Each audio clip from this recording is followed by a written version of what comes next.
جس کے بارے میں تم مجھے تانا دے رہی تھی۔ میں نے ہر چند اس سے اپنا مطلب حاصل کرنا چاہا، لیکن یہ بال بال بچا رہا، اور جو کچھ میں اس سے کہہ رہی ہوں اگر یہ نہ کرے گا تو یقیناً یہ قید کر دیا جائے گا، اور بے شک یہ بہت ہی بے عزت ہوگا۔ یہ آیت اس بات کی واضح دلیل ہے کہ یوسف علیہ السلام نے برائی کا ارادہ نہیں کیا تھا۔ پھر بات یہیں پر ختم نہیں ہو گئی، بلکہ تمام عورتیں یوسف علیہ السلام پر ٹوٹ پڑیں۔ ان میں سے ہر ایک کی خواہش تھی کہ یوسف علیہ السلام اس سے محبت کریں اور بے حیائی کا ارتکاب کریں۔ اپنی عزت اور شرف کو انہوں نے خاک میں ملا دیا۔ یوسف علیہ السلام کے حسن پر فریفتہ ہو گئی۔ اس کیفیت کو دیکھ کر یوسف علیہ السلام نے اپنے رب سے دعا کی۔ آیت 33 اور 34 میں آتا ہے، یوسف نے دعا کی کہ اے میرے پروردگار، جس بات کی طرف یہ عورتیں مجھے بلا رہی ہیں اس سے تو مجھے جیل خانہ بہت پسند ہے۔ اگر تو نے ان کا مکر و فریب مجھ سے دور نہ کیا تو میں تو ان کی طرف مائل ہو جاؤں گا اور بالکل نادانوں میں جا ملوں گا۔ اس سے ظاہر ہوا سب عورتیں یوسف علیہ السلام کو اپنی طرف متوجہ کر رہی تھیں۔ انہوں نے ہر طریقہ اختیار کیا، لیکن یوسف علیہ السلام نے کسی ایک کی طرف توجہ نہ دی۔ اللہ نے انہیں بچا لیا اور عورتوں کی چال کو ناکام بنا دیا۔ اس واقعے کی خبر بھی لوگوں میں پھیل گئی۔ عزیز مصر کی بیوی کو پتہ چل گیا کہ یہ خبریں پورے شہر میں پھیل گئی ہیں اور لوگ اسے ہی قصوروار ٹھہرا رہے ہیں۔ تب وہ اپنے خاوند کے پاس گئی، اس سے کہا، اب کیا کیا جائے؟ سب لوگ مجھے ہی الزام دے رہے ہیں، معاملہ بہت پھیل گیا ہے، اس بات کو دبانے کے لیے کچھ کرنا چاہیے۔ عزیز مصر نے کہا، پھر کیا کیا جائے؟ آخر آپس میں مشورہ ہوا، دونوں اس پر متفق ہو گئے۔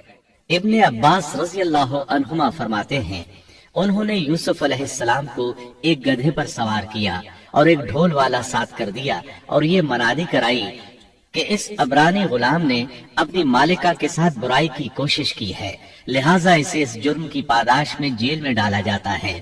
گویا انہوں نے اپنے پر سے الزام ختم کرنے کا یہ منصوبہ سوچا۔ اس بارے میں اللہ آیت 35 میں فرماتے ہیں، پھر ان تمام نشانوں کے دیکھ لینے کے بعد بھی انہیں یہی مصلحت معلوم ہوئی کہ یوسف کو کچھ مدت کے لیے قید خانے میں رکھیں۔ انہوں نے یہ اس لیے کہا تاکہ یوسف علیہ السلام پر تہمت لگائی جا سکے۔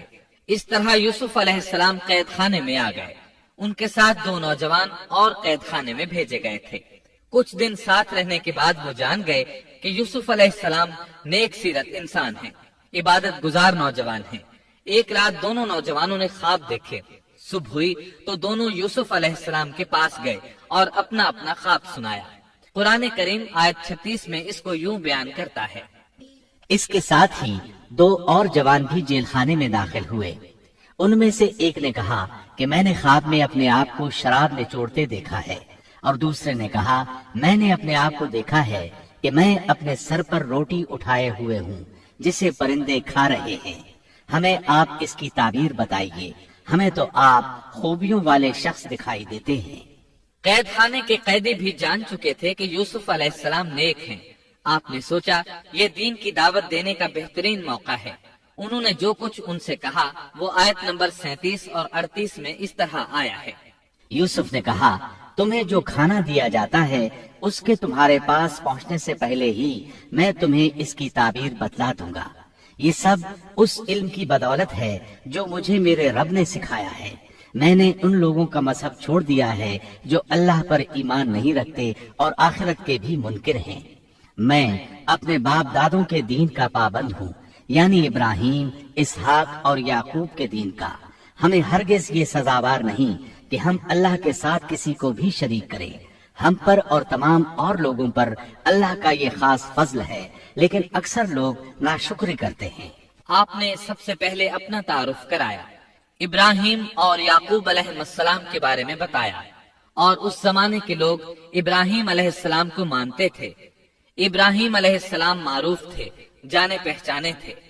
نبی کریم صلی اللہ علیہ وسلم سے پوچھا گیا کہ کریم یعنی عزت دار کون ہے؟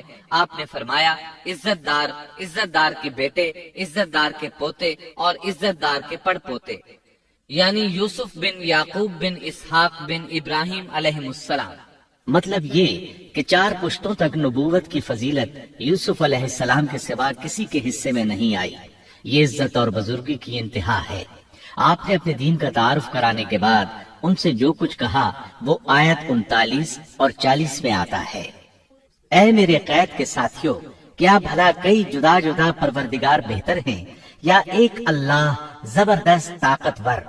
اس کے سوا تم جن کی پوجا پاٹ کر رہے ہو وہ سب نام ہی نام ہیں جو تم نے اور تمہارے باپ دادوں نے خود ہی گھڑ لیے ہیں۔ اللہ نے ان کی کوئی دلیل نازل نہیں فرمائی، فرما روائی صرف اللہ ہی کی ہے۔ اس کا فرمان ہے کہ تم سب سوائے اس کے کسی اور کی عبادت نہ کرو، یہی دین درست ہے، لیکن اکثر لوگ نہیں جانتے۔ پھر یوسف علیہ السلام نے انہیں خواب کی تعبیر بتائی۔ اس کا ذکر سورہ یوسف آیت 41 میں ہے۔ اے میرے قید خانے کے رفیقو، تم دونوں میں سے ایک تو اپنے بادشاہ کو شراب پلانے پر مقرر ہو جائے گا، لیکن دوسرا سولی دیا جائے گا اور پرندے اس کا سر نوچ نوچ کھائیں گے۔ تم دونوں جس کے بارے میں تحقیق کر رہے تھے اس کام کا فیصلہ کر دیا گیا۔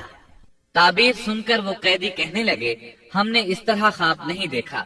جس کے قتل کی تعبیر بتائی گئی تھی وہ تو خاص طور پر کہنے لگا، میں نے یہ خواب نہیں دیکھا۔ اس پر یوسف علیہ السلام نے فرمایا، یہ اللہ کا فیصلہ ہے، تبدیل نہیں ہو سکتا۔ پھر آپ نے دوسرے قیدی سے فرمایا، اور جس کی نسبت یوسف کا گمان تھا کہ ان دونوں میں سے یہ چھوٹ جائے گا، اس سے کہا کہ اپنے بادشاہ سے میرا ذکر بھی کر دینا۔ پھر اسے شیطان نے اپنے بادشاہ سے ذکر کرنا بھلا دیا اور یوسف نے کئی سال قید خانے ہی میں کاٹے۔ پھر اسی طرح ہوا، ایک کو پھانسی پر چڑھا دیا گیا، دوسرا بادشاہ کو شراب پلانے پر مقرر ہوا، لیکن وہ یوسف علیہ السلام کا ذکر کرنا بھول گیا۔ اللہ تعالیٰ آیت 42 میں فرماتے ہیں، شیطان نے اسے بھلا دیا۔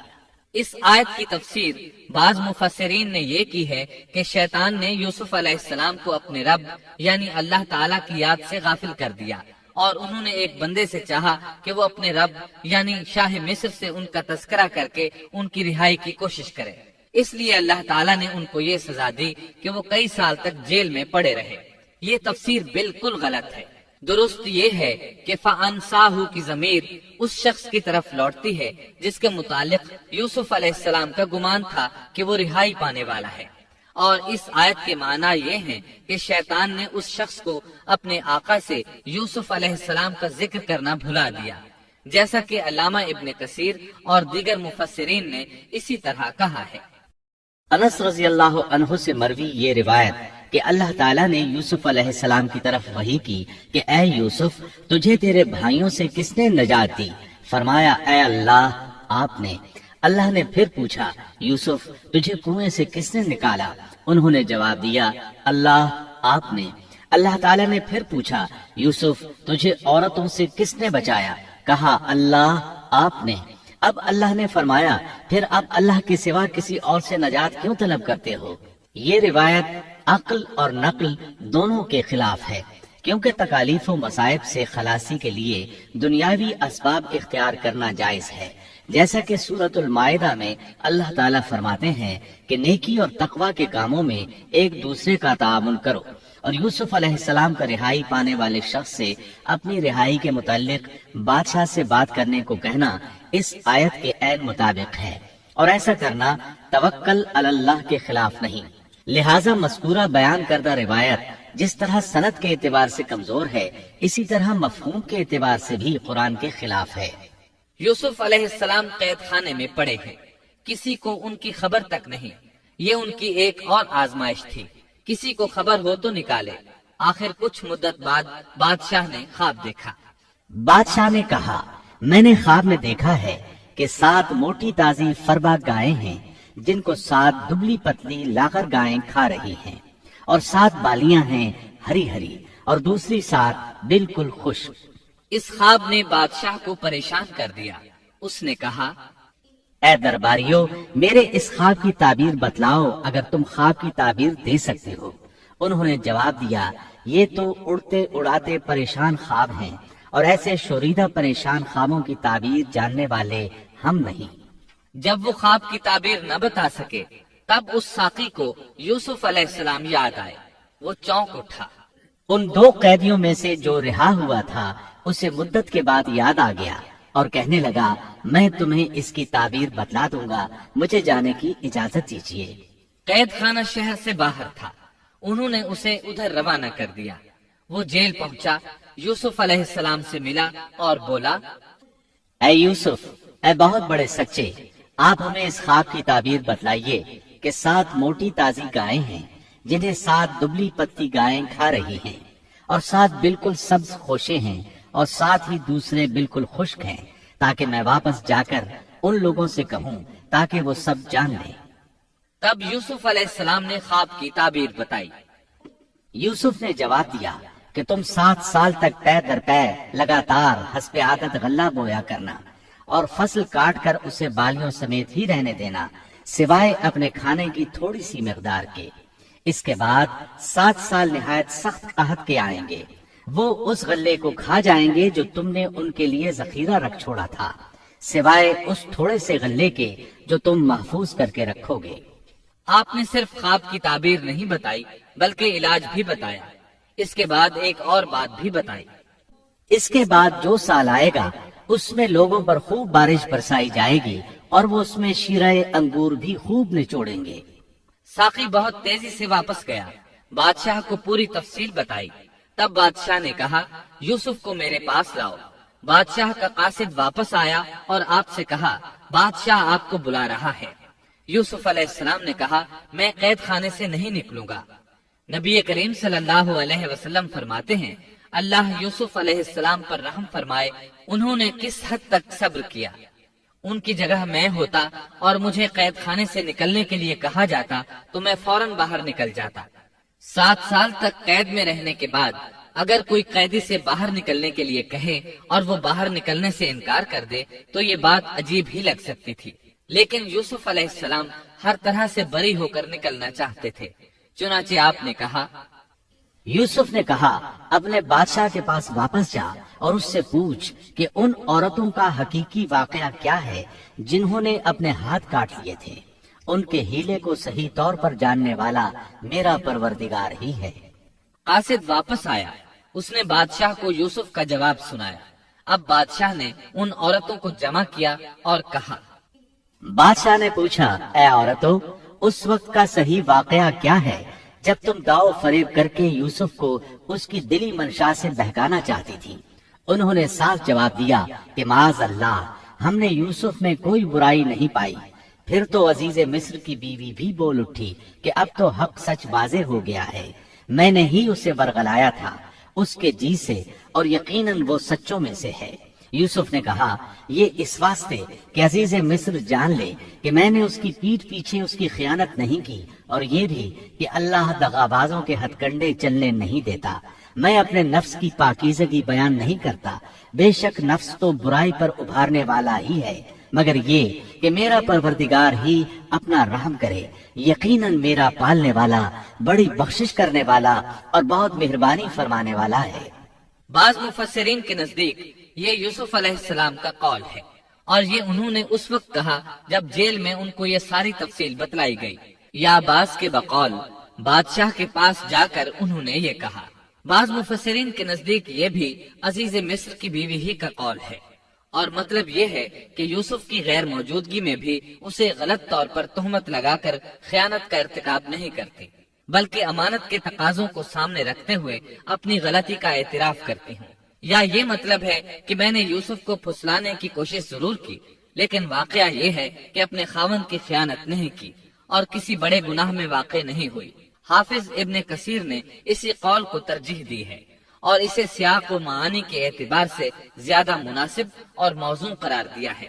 آیت 54 میں اللہ تعالیٰ فرماتے ہیں، بادشاہ نے کہا، اسے میرے پاس لاؤ کہ میں اسے اپنے خاص کاموں کے لیے مقرر کر لوں۔ پھر جب اس سے بات چیت کی تو کہنے لگا کہ آپ ہمارے ہاں آج سے ذی عزت اور امانت دار ہیں۔ تب یوسف علیہ السلام بولے، یوسف نے کہا، آپ مجھے ملک کے خزانوں پر مقرر کر دیجئے، میں حفاظت کرنے والا اور باخبر ہوں۔ اسی طرح ہم نے یوسف کو ملک کا قبضہ دے دیا کہ وہ جہاں کہیں چاہے رہے سہے، ہم جسے چاہیں اپنی رحمت پہنچا دیتے ہیں، ہم نیکوکاروں کا ثواب ضائع نہیں کرتے، یقیناً ایمانداروں اور پرہیزگاروں کو اخروی اجر بہت ہی بہتر ہے۔ بادشاہ نے یوسف علیہ السلام کو ملک کا مکمل اختیار دے دیا، اور ایک روایت میں ہے اس نے کہا، یوسف میرا اختیار اب صرف کرسی تک محدود ہے۔ اس طرح تمام معاملات یوسف علیہ السلام کے اختیار میں آ گئے اور خیر و برکت کے سال شروع ہو گئے۔ یوسف علیہ السلام نے ان سالوں سے خوب فائدہ اٹھایا، ہر طرف بھلائی ہی بھلائی ہو گئی، غلے کی فراوانی ہو گئی، جس طرح یوسف علیہ السلام چاہتے تھے اسی طرح خرچ کیا جاتا تھا۔ پھر اس طرح 7 سال ختم ہو گئے اور قحط کے سال شروع ہو گئے۔ اس قحط نے نہ صرف مصر کو بلکہ فلسطین وغیرہ کے علاقوں کو بھی اپنی لپیٹ میں لے لیا۔ اب چونکہ مصر بہت زیادہ خوشحال تھا، یوسف علیہ السلام نے 7 سال تک غلے کو بچا بچا کر رکھا تھا، اس لیے لوگ مصر آنا شروع ہو گئے۔ فلسطین میں بھی غلہ ختم ہو گیا۔ یعقوب علیہ السلام اور ان کے بیٹوں تک بھی قحط کے اثرات پہنچ گئے، بلکہ ان کے علاقے میں قحط شدید ہو گیا۔ تلاش کے باوجود غلہ نہیں ملتا تھا، ملتا بھی تھا تو بہت مہنگا۔ فلسطین میں خبر پہنچی کہ مصر کا بادشاہ پرانی قیمت پر غلہ دے رہا ہے۔ یہ خبر اس لیے پہنچی کہ یوسف علیہ السلام پرانی قیمت پر غلہ فروخت کر رہے تھے۔ چنانچہ فلسطین سے غلہ خریدنے کے لیے قافلے مصر آنے لگے۔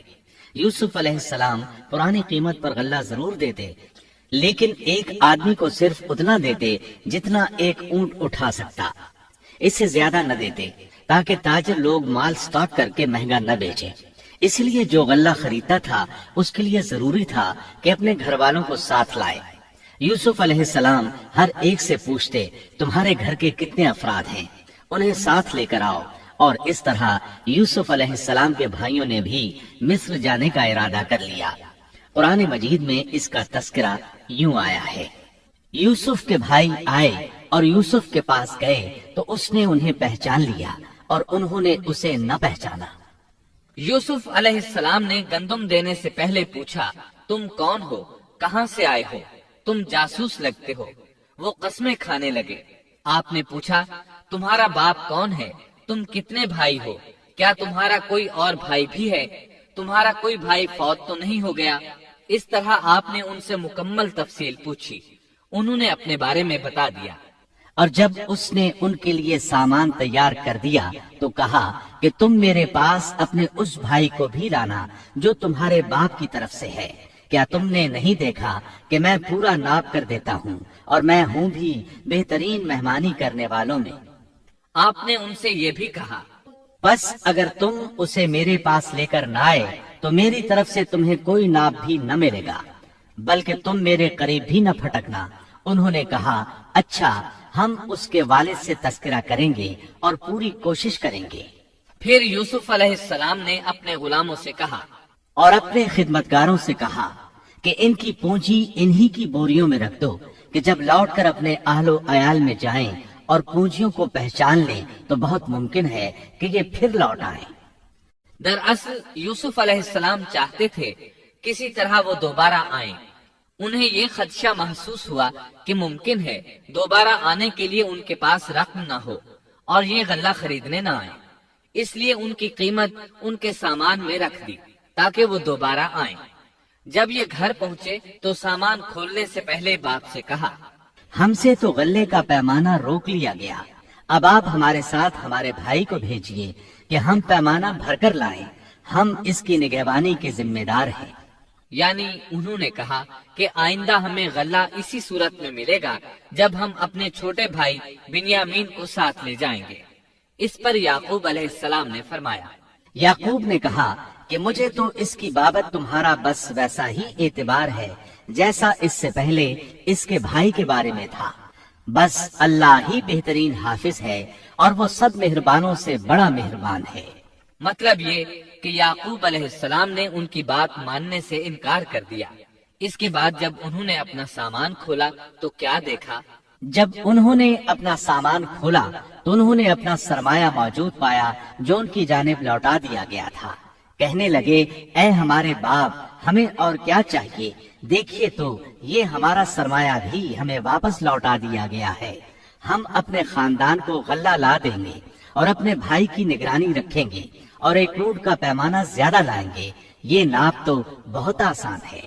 جب یعقوب علیہ السلام نے یہ معاملہ دیکھا اور ان کا اصرار بڑھا تو سوچ میں پڑ گئے کہ معاملہ کچھ اور معلوم ہوتا ہے، پس انہیں اللہ تعالیٰ کی طرف سے الہام ہوا کہ ساتھ بھیج دیجیے۔ یعقوب نے کہا، میں تو اسے ہرگز ہرگز تمہارے ساتھ نہ بھیجوں گا جب تک کہ تم اللہ کو بیچ میں رکھ کر مجھے قول و قرار نہ دو کہ تم اسے میرے پاس پہنچاؤ گے، سوائے اس ایک صورت کے کہ تم سب گرفتار کر لیے جاؤ۔ جب انہوں نے پکا قول و قرار دیا تو انہوں نے کہا، ہم جو کچھ کہتے ہیں اللہ اس پر نگہبان ہے۔ انہوں نے مزید نصیحت کی اور یعقوب نے کہا، اے میرے بچوں، تم سب ایک دروازے سے نہ جانا بلکہ کئی جدا جدا دروازوں میں سے داخل ہونا۔ میں اللہ کی طرف سے آنے والی کسی چیز کو تم سے ٹال نہیں سکتا، حکم صرف اللہ ہی کا چلتا ہے۔ میرا کامل بھروسہ اسی پر ہے اور ہر ایک بھروسہ کرنے والے کو اسی پر بھروسہ کرنا چاہیے۔ مطلب یہ تھا کہ تم 11 نوجوان ہو، تمہیں دیکھ کر کوئی حسد نہ کر بیٹھے، تمہیں نظر نہ لگ جائے، اور نظر کا لگ جانا برحق ہے، اور یہ بسا اوقات انسان کو قبر میں پہنچا دیتی ہے۔ اب یہ روانہ ہوئے۔ جب وہ انہی راستوں سے جن کا حکم ان کے والد نے انہیں دیا تھا گئے، کچھ نہ تھا کہ اللہ نے جو بات مقرر کر دی ہے وہ اس سے انہیں ذرا بھی بچا لے، مگر یعقوب کے دل میں ایک خیال پیدا ہوا جسے اس نے پورا کر لیا۔ بلا شبہ وہ ہمارے سکھلائے ہوئے علم کا عالم تھا، لیکن اکثر لوگ نہیں جانتے۔ مطلب یہ کہ انسان کی کوشش کے باوجود تقدیر اپنا کام دکھا جاتی ہے۔ عطا رحمت اللہ علیہ فرماتے ہیں کہ یعقوب علیہ السلام کے بارے میں یہ جو فرمایا کہ اس کے پاس ہمارا دیا ہوا علم تھا، اس کا مطلب یہ ہے کہ یعقوب علیہ السلام جو بھی بات کرتے تھے اس میں اللہ کا ذکر ہوتا اور غور و فکر کے بعد بات کرتے، پہلے اللہ کا نام لیتے، اور یہی ان کا علم تھا۔ یوسف علیہ السلام کے بھائی گئے اور دربار میں حاضر ہوئے۔ آپ نے معمول کے مطابق ان کی رہائش کا انتظام کیا، ہر دو کو ایک کمرہ دیا۔ اس طرح بنیامین اکیلے بچ گئے۔ یوسف علیہ السلام نے فرمایا، چلو اسے ادھر میرے پاس چھوڑ جاؤ۔ جب وہ چلے گئے تو یوسف علیہ السلام نے انہیں گلے سے لگا لیا۔ یہ سب جب یوسف کے پاس پہنچ گئے تو اس نے اپنے بھائی کو اپنے پاس جگہ دی اور کہا کہ میں تیرا بھائی یوسف ہوں، بس یہ جو کچھ کرتے رہے اس کا کچھ رنج نہ کر۔ مطلب یہ کہ وہ بنیامین کو بھی ستاتے رہے۔ اس کے بعد یوسف علیہ السلام نے کیا کیا، اس کا ذکر سورہ یوسف آیت 70 تا 77 میں سنیے۔ پھر جب انہیں ان کا سامان اسباب ٹھیک ٹھاک کر کے دیا تو اپنے بھائی کے سامان میں پانی پینے کا پیالہ رکھ دیا۔ پھر ایک آواز دینے والے نے پکار کر کہا کہ اے قافلے والو، تم لوگ تو چور ہو۔ انہوں نے ان کی طرف منہ پھیر کر کہا کہ تمہاری کیا چیز کھوئی گئی ہے؟ جواب دیا کہ شاہی پیالہ گم ہے، جو اسے لے آئے اسے ایک اونٹ کے بوجھ کا غلہ ملے گا۔ اس وعدے کا میں ضامن ہوں۔ انہوں نے کہا، اللہ کی قسم، تم کو خوب علم ہے کہ ہم ملک میں فساد پھیلانے کے لیے نہیں آئے اور نہ ہم چور ہیں۔ انہوں نے کہا، اچھا چور کی کیا سزا ہے اگر تم جھوٹے ہو؟ جواب دیا کہ اس کی سزا یہی ہے کہ جس کے اسباب میں سے پایا جائے وہی اس کا بدلہ ہے۔ ہم تو ایسے ظالموں کو یہی سزا دیا کرتے ہیں۔ بس یوسف نے ان کے سامان کی تلاشی شروع کی، اپنے بھائی کے سامان کی تلاشی سے پہلے، پھر اس پیمانے کو اپنے بھائی کے سامان سے نکالا۔ ہم نے یوسف کے لیے اسی طرح یہ تدبیر کی۔ اس بادشاہ کے قانون کی روح سے یہ اپنے بھائی کو نہیں روک سکتا تھا، مگر یہ کہ اللہ کو منظور ہو۔ ہم جس کے چاہیں درجے بلند کر دیں، ہر ذی علم پر فوقیت رکھنے والا دوسرا ذی علم موجود ہے۔ انہوں نے کہا کہ اگر اس نے چوری کی تو کوئی تعجب کی بات نہیں، اس کا بھائی بھی پہلے چوری کر چکا ہے۔ یوسف نے اس بات کو اپنے دل میں رکھ لیا اور ان کے سامنے بالکل ظاہر نہ کیا۔ کہا کہ تم بڑے بدقماش ہو اور جو تم بیان کرتے ہو اسے اللہ ہی خوب جانتا ہے۔ اب وہ بادشاہ یعنی یوسف علیہ السلام کی منت سماجت کرنے لگے۔ انہوں نے کہا کہ اے عزیز مصر، اس کے والد بڑی عمر کے بالکل بوڑھے شخص ہیں، آپ اس کے بدلے ہم میں سے کسی کو لے لیجئے۔ ہم دیکھتے ہیں کہ آپ بڑے نیک نفس ہیں، یوسف نے کہا کہ ہم نے جس کے پاس اپنی چیز پائی ہے اس کے سوا دوسرے کی گرفتاری کرنے سے اللہ کی پناہ چاہتے ہیں، ایسا کرنے سے تو ہم یقیناً ناانصافی کرنے والے ہو جائیں گے۔ جب وہ اس سے مایوس ہو گئے تو تنہائی میں بیٹھ کر مشورہ کرنے لگے۔ ان میں جو سب سے بڑا تھا اس نے کہا، تمہیں معلوم نہیں کہ تمہارے والد نے تم سے اللہ کی قسم لے کر پختہ قول قرار لیا ہے، اور اس سے پہلے یوسف کے بارے میں تم کوتاہی کر چکے ہو، بس میں تو اس سرزمین سے نہ ٹلوں گا جب تک کہ والد صاحب خود مجھے اجازت نہ دیں یا اللہ میرے اس معاملے کا فیصلہ کر دے، وہی بہترین فیصلہ کرنے والا ہے۔ تم سب والد صاحب کی خدمت میں واپس جاؤ اور کہو کہ ابا جی، آپ کے صاحبزادے نے چوری کی اور ہم نے وہی گواہی دی تھی جو ہم جانتے تھے، ہم کچھ غیب کی حفاظت کرنے والے نہ تھے۔ آپ اس شہر کے لوگوں سے دریافت فرما لیں جہاں ہم تھے، اور اس قافلے سے بھی پوچھ لیں جس کے ساتھ ہم آئے ہیں، اور یقیناً ہم بالکل سچے ہیں۔ یعقوب نے کہا، یہ تو نہیں بلکہ تم نے اپنی طرف سے بات بنا لی، بس اب صبر ہی بہتر ہے، قریب ہے کہ اللہ ان سب کو میرے پاس ہی پہنچا دے، وہی علم و حکمت والا ہے۔ پھر یعقوب علیہ السلام رونے لگے اور کہنے لگے، پھر ان سے منہ پھیر لیا اور کہا، ہائے یوسف۔ ان کی آنکھیں بوجہ رنج و غم کے سفید ہو چکی تھیں اور وہ غم کو دبائے ہوئے تھے۔